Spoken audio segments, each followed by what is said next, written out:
When we started our podcast, Creators on Air, where we interview, creators, we got our first sponsor without even having a first episode out there, before launch. Where do you think the creator economy is going? So what I see on one hand is there are going to be more and more creators. AI, makes obviously even content creation easier and efficient and more automated. The second thing is I talk to a lot of people who actually have full-time jobs. So they're doing, they have their full-time job, they're doing it and they're starting it on the side. They're making, really good money. At some point, they're going full into. What are the ranges to which people are paying to sponsor podcasts? Is it similar to that of the newsletter based on what you've seen? You mean like price ranges or? Yeah, price ranges, like what they're doing. And Jennifer, how you doing? Good. How are you doing?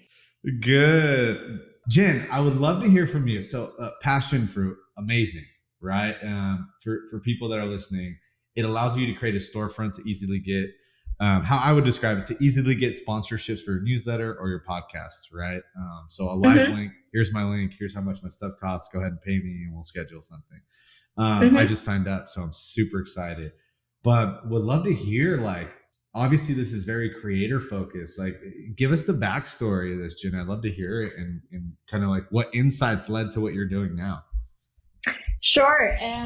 So maybe to start off, so I was working before Passion Fruit actually in venture capital as an investor. So investing in, startups, loved it. And in 2020, obviously a lot of things happened, right? The pandemic, Asian hate crimes, Black Lives Matter. I mean, the world was crazy.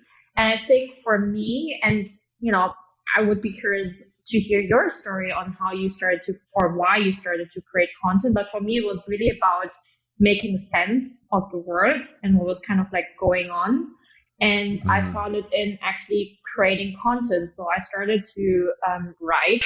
Writing always helps me, to provide clarity. So I started this newsletter on Substack, just more as a passion project, but loved that it just gave me a way to creatively express myself. I have my, day job as an investor, but then just doing my own thing on the side, on the evenings and on the weekends. And I just loved it so much that I thought about doing it full time, leaving my job and just going full time into building up a creative business, whatever that meant. Which means, writing and just learning and putting thoughts out there. And just talk with a bunch of creators, so people who are, have create content on LinkedIn, have a podcast like you, have a newsletter, YouTube channel. There was suddenly this new wave, I feel like, of knowledge content entrepreneurs who are building up, the new generation of media brands. And I talked with them and I found it so interesting how we're just redefining of what it means to, actually work on your own terms, what it means to build a company, which doesn't have to be, a VC-backed startup and code and, AI, but actually putting your personal brand out there and building, something out around it. And what I saw, there was just this huge white space of how, the tech stack of the future actually should look like for those small teams, for those solopreneurs, right? So that's in the end kind of why we started Passion Fruit. Passion Fruit was really about how do we empower, creators really shifting their thinking around, I'm actually a CEO of a, mini media company, and I want to monetize it, and I want to monetize it in a sustainable way. I want to scale my own, operations and scale my own brand. And Passion Fruit helps you basically to streamline a lot of your work, to monetize, but ultimately it aims at to really become the operating system for you as a modern content entrepreneur in that regard.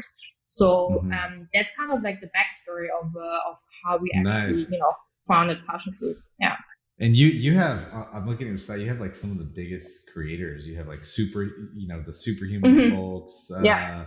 Easlo. You've got Ali. You got my friend Alex, my friend Dan Go here. You've got Arvid.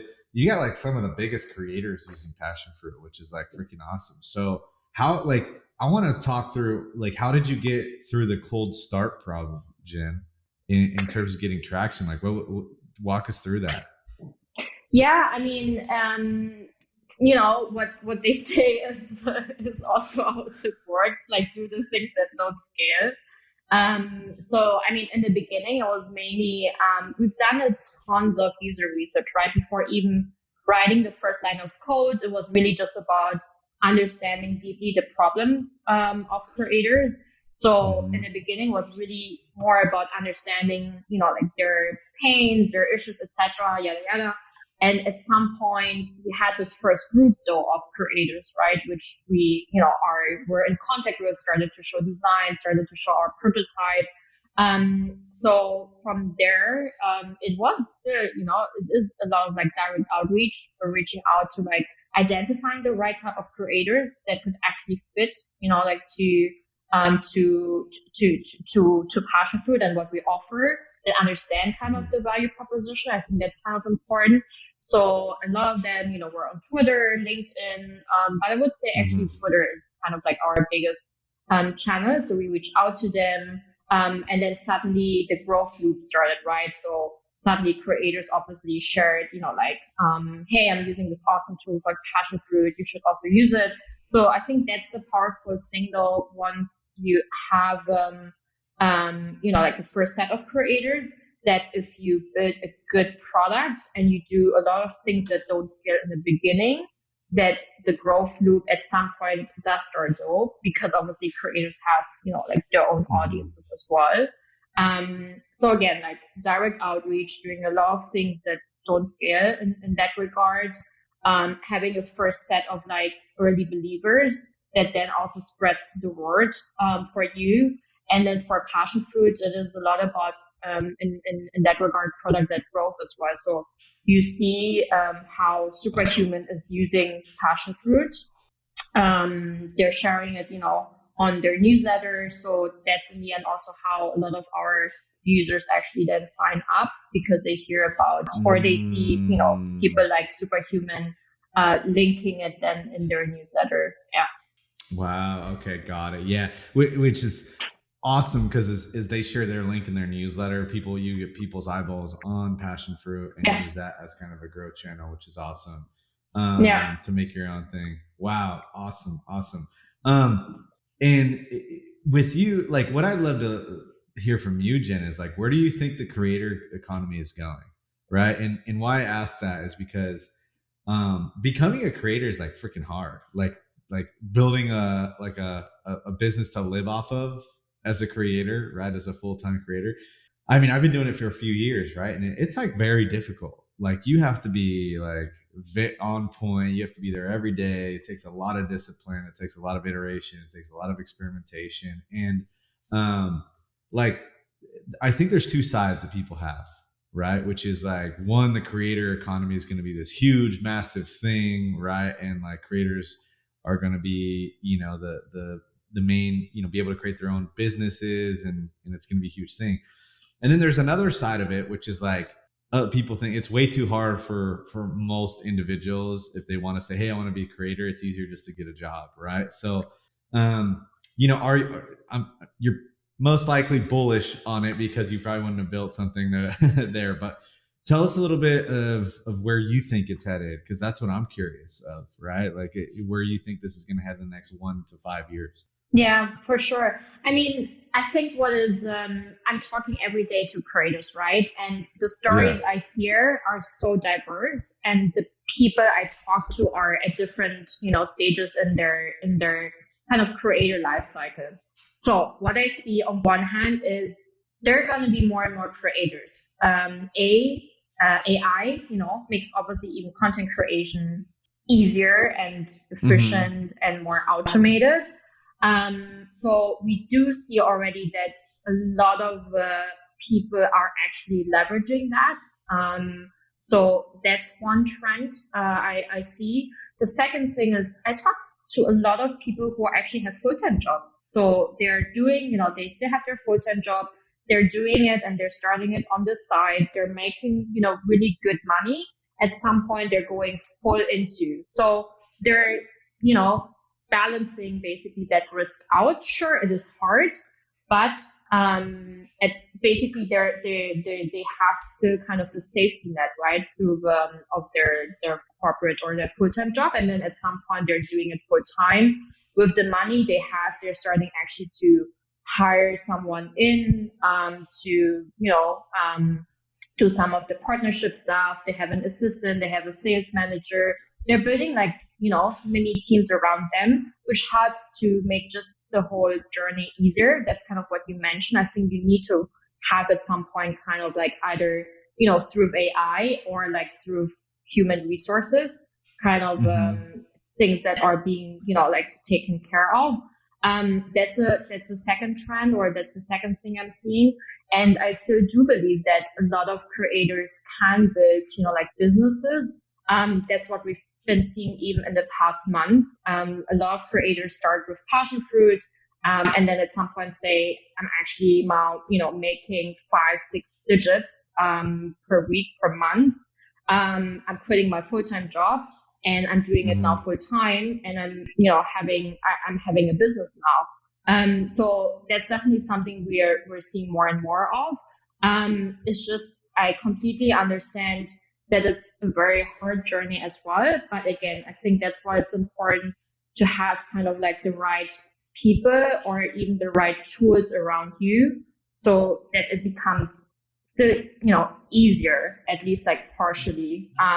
One concrete example is a lot of creators do make money with brand partnerships and sponsorships. And even the biggest creators we talk to get so much inbound, but the market is still so inefficient and so broken on both sides. Like brands and creators have such a hard time, finding each other, that if you can create value around that inefficiency, that it kind of lifts the entire, economy up in that regard, because the market just becomes more efficient. So I think that's kind of what is, starting to happening. A lot of things are being invested into the space. So again, I'm still bullish on it, but I do acknowledge and understand definitely also the difficulties around the whole creator journey. And I think that's kind of the part what of every. Yeah, exactly. Yeah, making it easier. I will say, because it's interesting, right? Giving creators the tools that they need basically to be successful, right? And I will tell you, from my perspective, you mentioned something interesting, which was the market and how inefficient it was today, and like getting these creator sponsorships or like brands and creators working together. I would tell you, it is like, I don't know if you're creating a marketplace. You might already have one for like brands that are looking for the perfect creators.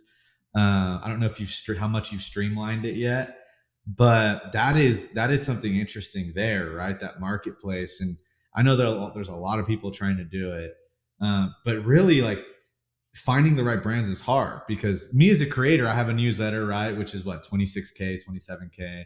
I have 170K on LinkedIn, right? I have 10K on Instagram, which isn't huge, but like, so my biggest channel is LinkedIn. Now, getting to the people that want to spend money and see the power of using in quote unquote influencer, right, is actually very hard. Like, I even have someone like a person that's kind of helping me on commission based only, going out and helping find deals, right? And I thought it was going to be easy, but like, it's really not. And you kind of have to have two things. It's like companies that believe in influencer marketing, and that companies that have the budget to be doing it right now with additional creators, right? So it is pretty difficult. Now, once we find someone that has those two, it's a no-brainer for them, right? We figure out something and doing it. But like, getting discovered is sometimes like the hard part, right? Which is funny, because you would think it'd be easy when you have a big following, but no, like, there's just so much other noise out there, which is so interesting. So yeah, I'm excited personally to use passion fruit, because I want to like make it easy, one, and then two, see if there's I would love to have a network of people that are like, oh, we want to do something on LinkedIn, here you go, here's the perfect creator for that, right? Which would just be amazing, super amazing. Yeah, so that's, I mean, so we started kind of with a creator tooling, right? Like single player mode, which helps you and equips you as a creator to just streamline from the first kind of like request, almost like a Shopify store, right? Like with your storefront to like payments, to everything in one place. And that was great. That also helped us to build out, you know, the first user base. Then what we definitely heard as well, what you also mentioned is, hey guys, actually it's also really time consuming and hard for me to actually get those sponsors in the first place. And that's obviously where our, you know, like scaling or network effect come in as a platform, because the good thing about creator marketing obviously is that they're rarely just sponsoring or partnering with one creator. They're usually doing like a campaign with several creators. So there is repeatability in this business, and there is like the need for a network actually effects. And I think that's where we kind of like can do that's where you can outsource that part or that job of doing actually the outreach for you, finding relevant brands or companies to work with. That's basically then what we're tackling next. And I think what is so super interesting is that this whole space we're in is, you know, in its infancies, which means B2C, there was a lot of, you know, like the classical D2C influencer marketing on Instagram. The whole B2B space, companies that, you know, are software companies, productivity tools, finance, education companies, they're just actually getting started now. So I think that's kind of also where we're in, and why it's so interesting, because it is a new market, definitely. And that's though where we already see like again, huge inefficiencies, but great also a new category to shape. Yeah. The B2B is interesting, right? Like, I was talking to Jay Klaus a couple days ago. We'll have a pod out with him as well. And I asked Jay, I was like, hey, what do you think about like the B2B creator economy? And then we kind of got into some semantics and stuff of like, what's really the difference? Like a creator's a creator, right? But like when I look at this B2B creator space, what I look at it as is less like beauty companies wanting to sponsor people to sell their, you know, their chapstick or something. And more like you said, software companies realizing that like, holy crap, like cold email, this predictable revenue model doesn't work. We need to use people that get attention, because any sales channel that you're doing is you're trying to get people's attention. And like, what is the best way to do that today is people that already have it. Right? Like it's kind of like when you break it down. And I think they are starting to realize that. And personally, I work with a couple companies, right? Well, first off, my own distribute, like my own SaaS, right? Like I like to think we have a leg up because I already have an audience in distribution, which it's kind of like a hack, right? Per se, which is awesome. But other companies that are not like creator led, or I shouldn't say creator led, but like creator founded, right? Like your creator founded as well, building a company for creators, very similar. They are starting to see the light. It is very early though, right? Like, I think you can tell by the way they're like, oh, well, that's, if we do a post with you and it gets 50,000 impressions, that would cost this much on Facebook. And they try and compare it to like Facebook impressions or something like that. They're like, that would only cost us this much. And you're like, yes. However, that's just a random ad from your company on Facebook. You're not tying it to an individual. And you're not targeting. You're not targeting, right? Like it's sure Facebook's good at knowing, but you're not attaching it to a known person's identity, right? So that's, I mean, what's that? That's where the higher cost is, right? And so I think in my conversations, these companies are still trying to like associate with something they know, and then, you know, it's up to the creator to have that conversation with them and say like, yes, but it's not like apples and apples, right? It's kind of apples and Mm-hmm. oranges of what that looks like. So they, from my experience, they're very early. Like they're still trying to figure it out. Mm-hmm. Um, but I am a big believer in that. Like what they're going to start doing is basically, and I'll tell you what I'm doing with my company, right? Distribute is like I'm finding my favorite creators, and then I'm essentially getting them to do sponsored post. Like I'm going to use them as my sales team, Yeah. right? With Yeah. content, right? Like Yeah. that's going to be the way I think about scaling sales is how do I get creators pushing our stuff, paying them sponsored posts, right? And then, yeah, giving them a bump with affiliate links as well and building out that affiliate network. And those affiliates, I'm going to recruit who are content creators, right? And this is going to be something interesting for you, Jen, which is, and I'm telling everyone I'm going to build this company, but we're going to do basically double down on affiliates, right? These affiliates are going to be content creators. We're probably going to give them pay them like an amount, and then also give them an affiliate link where they get a commission on everything, right? And I think the big mistake that I've made in the past in building these out is people have thought about an affiliates like, oh, I'm going to put a link on my website and hope that people sign up. When really, I think what a big thing is coming is affiliate and creator affiliate enablement. So Mm-hmm. what you do is like honestly someone, and there's probably already someone that does this, but in these B2B companies, they basically one, recruit affiliates, and then two, help set them up for success like their employees, right? Give them the resources they need, tell them about what's coming, help them become successful in building out their content, right? And so they still have their kind of own thing. They're maybe working for other companies, these creators, right? Um, but they're working for multiple and creating content around multiple things. So that's kind of where I see it going, and that's what I'm doubling down on, right? It's like how do you do Yeah. that? Because if content's the way to create demand, find the people that create content. But I don't know how are you thinking about this in terms of what B2B companies are doing, what they're doing right, what they're doing wrong? Like, I would love to hear your Yeah. Yeah. perspective. Yeah.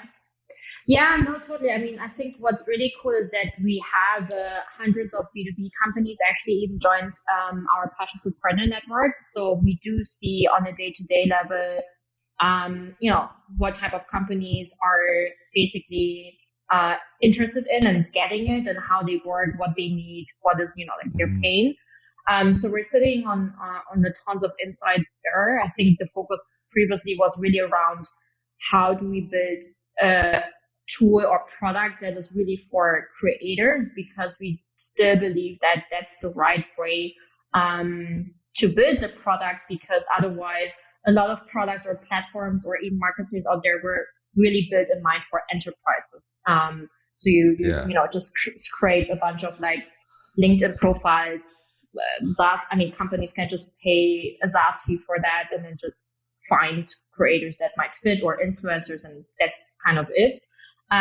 So what we see right now, I mean, again, like I think a lot of like startups or scale ups that are starting to tap their tools into the space, I think are just, like getting started with it. There is still a lot of education to be done between how many clicks can you actually give me, right? What's the real return on investment here? Is it a brand awareness campaign, or is that a campaign that really brings me, what's the cost per click? So there are different, I think there's still education, to be done, that newsletter sponsorships are not necessarily the type of marketing where you like calculate it and based on signups or clicks, because that's not where the user at the end makes the buying decision right away. It takes also time to warm up. So it is more like a brand awareness type of like a campaign. I think that's kind of what we see. So do marketers understand how actually creative marketing works? Are they willing to invest budget into brand awareness campaigns, or are they really looking only for like metrics? And at some point, it doesn't even matter for them anymore with whom they partner up, and unless basically those creators just bring them customers in. That's two very different, right? Like two very different approaches between ad network and bespoke ads. Like, how much do you care as a brand with whom you work, I guess. that's what we also see as, different preferences, but I think both can exist and you can even do both. You can do 2 or 3 creative partnerships, which are more bespoke, which are more about having the right thought leader, talking about your product, and then you have like an ad network campaign where you don't really care who you actually work with, and it's more about metrics and if they basically get enough like signups or clicks for you. I think that's kind of also where we're seeing it heading, combining basically those two different approaches. Yeah. And then on the affiliate marketing, yeah, it's definitely something we also hear very often. I mean, Hashroot doesn't tackle that at all. Like we really, are trying to make it easy for creators to have bespoke sponsorships. But affiliate marketing is definitely something I think is very, very interesting and also just in its infancy.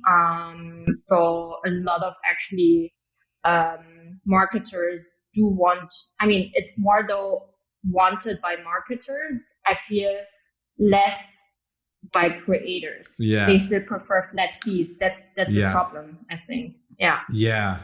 Yeah, I agree with you. Like I've never done affiliate only deals, right? Like it's just like, no, I'm still taking the time to do this. Like, it's kind of like the way someone that I talked to, I was like, well, do you get paid only if you hit your sales goals?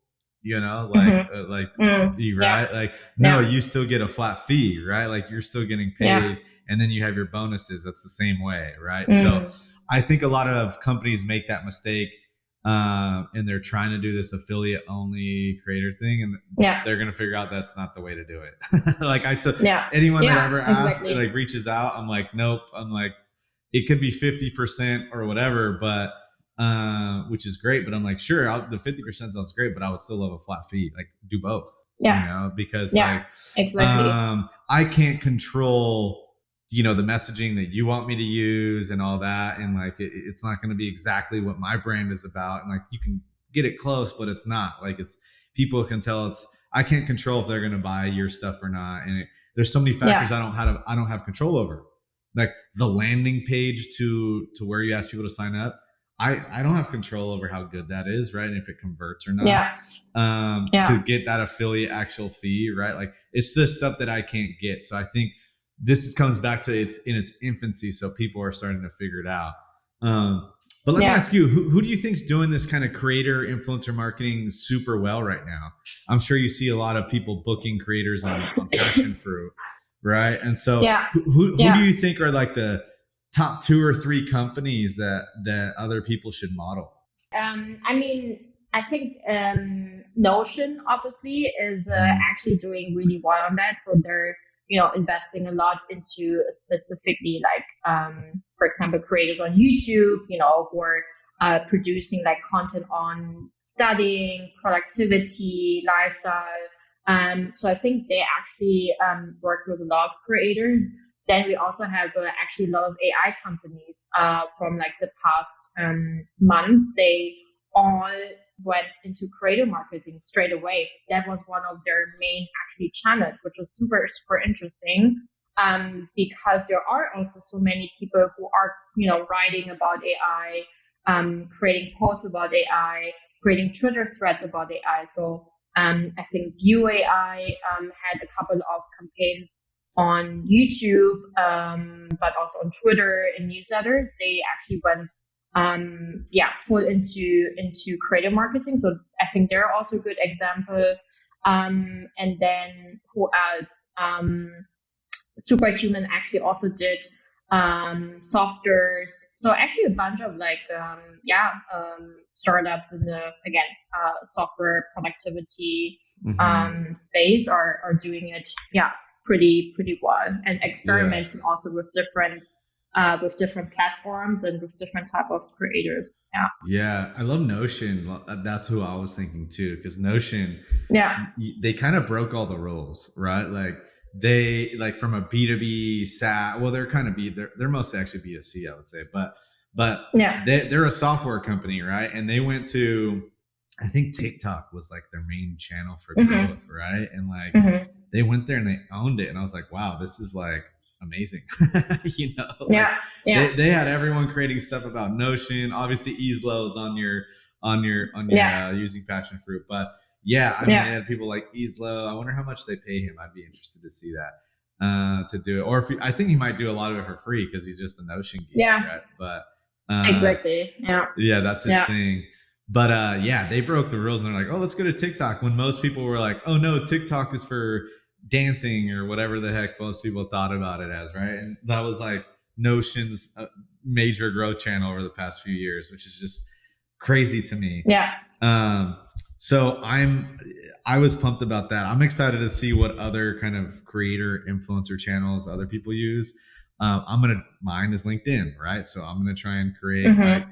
this whole LinkedIn kind of, What leverage do you LinkedIn. think? I mean, what are your thoughts around, like LinkedIn B2B creators or creators on LinkedIn and in general, Yeah. LinkedIn as a platform, yeah, for Um, creators? it, So for creators specifically, LinkedIn is interesting, right?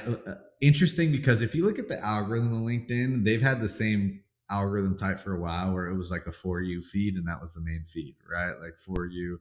Whereas everyone is now shifting towards the for you feed, right? Like Twitter, like everyone's like, I mean, TikTok is for you mostly, like it's not mostly your followers, right? Twitter is shifting more to for you. So they've kind of had, I think they're behind in some ways, but they've also been ahead of the game in some ways. And obviously I love LinkedIn. I've helped like thousands of creators get started on LinkedIn through my program Brand 30. But so I'm obviously very bullish on LinkedIn. I will say though, they move very slow in terms of updates and stuff when it comes to content. Like there's only a for you feed. There's still not a following feed. I would love that, right? The way they surface content that you like is not as good as I would expect. But overall, I'm very bullish on LinkedIn, and I'll tell you the one simple reason why. Because there's people have skin in the game. You can tell exactly who someone is. It's not a bunch of like cartoon character accounts, right? And Yeah. Twitter's great. Like so, you can see if people you can see their credibility and their expertise, like, and you can get a sense of that pretty quickly to be like, oh, is this actually someone that is worth following, or should that actually get insights from and all that. So I think that's one reason. The second reason is still like, I think there's 900 and last time I checked, like 950 million LinkedIn users, right? And not that many, I think less than 1% of those people create content. So what does that mean? The organic reach is amazing on LinkedIn, right? And when people are on LinkedIn, they're in their kind of work mode too. So for B2B creators specifically, it's amazing, right? Because Yeah. I mean, they're in work. If they're ready to buy something for software companies, right? Like they're kind of in that mode of, and they're on it all day because there's so much data on LinkedIn, where people work, who knows who, mutual connections, all that stuff means it's very sticky. So that's what makes I'm bullish for B2B specifically. It's going to be the main. I still think it's the main channel. I mean, I've built 7-figure businesses on LinkedIn. I have friends that have built 7-8-figure businesses on LinkedIn, right? And so, I'm very, very bullish on LinkedIn for that reason. Now, that's for a certain type of content, though. B2B, very specific content, looking at Yeah. different tooling, stuff like that.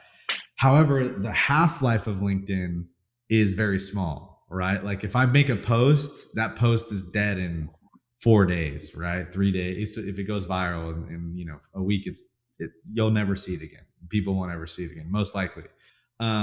Whereas like YouTube, I think YouTube is amazing, and I'm putting more efforts into YouTube now versus Twitter or anything else because I like video. I think I see the future of video. In YouTube, the half life is way longer, right? So you can make a video and it could continue to grow, right? And if you think about YouTube, it's the second largest search engine in the world, right? Like, I don't know about you, but the first thing I search when I need to learn how to do something is YouTube. I don't even go to Yeah. Google For anymore. sure. Yeah, so like I want to see the video version of how it's done.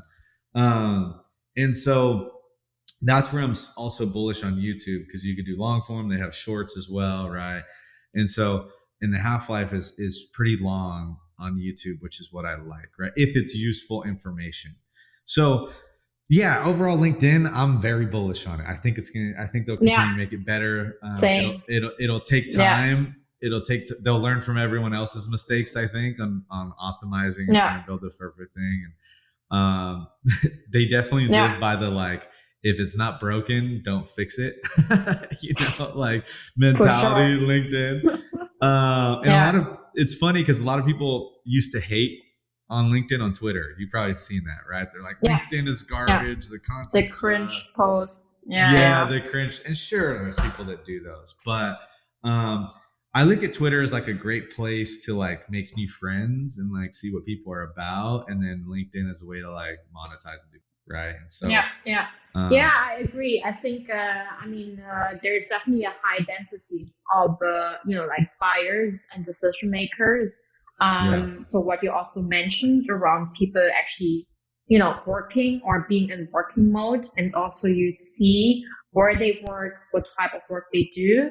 There's definitely a high density of decision makers there. So I think, for example, what Zaid Khan did, he started to, I think when he onboarded onto Passion Fruit, he had like 10,000 subscribers. And, wasn't sure if he should do sponsorships or not. He grew massively, obviously, on Twitter, but actually very, very smartly also on LinkedIn, and try to, like leverage that. I think he's at 700,000 followers on LinkedIn now. Is getting tons of basically leads, sponsorship leads also from LinkedIn, doesn't monetize through LinkedIn, but gets actually the leads from there, right? Builds the brand up hmm. there and then monetizes with the newsletter. So I think that's kind of a very smart, strategy as well. So diversifying and actually not staying only on Twitter, but actually going to LinkedIn. That was a very interesting move. Yeah. Yeah. Question for you, Jan, is what are other creative ways you see people monetizing besides like the standard newsletter or like sponsored posts? Is there anything interesting that you've seen? Because that's where everyone goes to, right? Is newsletter and sponsored posts. And both of those, there's a high barrier to entry, right? Because like to get any value, like you need to have a lot of subscribers, great open rate, great click through rate, right? Sponsored posts, you need a lot of followers, right? Or a lot of like leverage in that sense. So if I'm a new creator, right, and I want to like monetize in some way, maybe I have like 10K follower, 20K, whatever. Like, what do you see in people doing that's interesting? That's not your typical newsletter or sponsored posts. Yeah, I mean, first of all, I think at 10,000, honestly, we oftentimes it's really about the niche, right? The niche Mm-hmm. you're in. Sometimes converting three people for a high value, software product is already much more valuable. So in that sense, actually, what we've seen is tons of creators who have much lower audience sizes, but are in a very attractive high value niche, are making actually more money than like the large creators. So that's maybe on size. Different ways to monetize. What we see is um, even if you have a podcast. When we started our podcast, Creators on Air, where we interview creators. We got our first sponsor in without even having a first episode out there, like before launch, Wow. because it is also a way for them, right, to associate themselves with a brand. So we were very clear on this is our speaker lineup, this is going to be our season, these are going to be topics. And then we got inbound from Riverside, actually, so the tool we're using right now, the actually a request to sponsor our podcast without even having launched it officially. So I think that is an interesting way. You can definitely get started even before, specifically for things that are more, like you create a brand around. You have like the right speakers in or the right guests in. A second one is community. A lot of creators we see are actually also monetizing and upselling, cross-selling with their community. So many have maybe like a circle community, a Slack community. They basically offer not only sponsorships in the newsletter, but they're creating this whole package. Like I'm doing 5 sponsored posts on LinkedIn plus newsletter plus my Slack community of 400 people, which is not much, but creating a whole really like package around it and offering. That is basically another interesting thing we saw, how creators can actually get started right away, even though they have maybe small audience sizes. Like that would be interesting. There's a way right there. And for that, Jen, what are you seeing the ranges? And again, I'm a noob on podcast sponsoring, so if someone wants to start it, what are the ranges to which people are paying to sponsor podcasts? Is it similar to that of the newsletter based on what you've seen? You mean like price ranges or? Yeah, price ranges, like what they're doing. And honestly, it really depends on the niche and the type size, of like right. content you're putting out. Yeah, the size you're putting out there. So can be anything from like 200, 300 per episode or per like newsletter issue up to like 1,000-ish. But really depends on, again, the size, the niche, yeah. The audience, like readers profile, etc. Yeah. Similar to like newsletter. It's kind of like that. That's the market of like, hey, size, all that stuff. Interesting. Okay. Yeah, that was a beginner question just because obviously I'm doing it. So I wanted to know. But Jen, hey, this has been awesome. And we really dove into the creator economy here and kind of like where things are going, how people can monetize, different strategies people are doing, right? One last question before we head out, I have for you. What do you think is the most underrated channel right now for beginner creators to get started?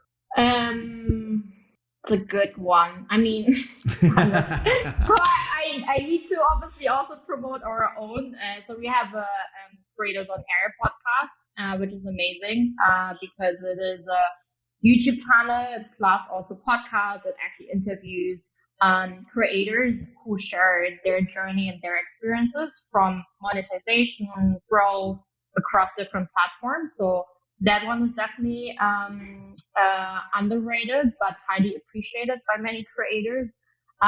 Cool. So that one. Then obviously, I mean, you mentioned already. I think Jay is doing a terrific job. I think he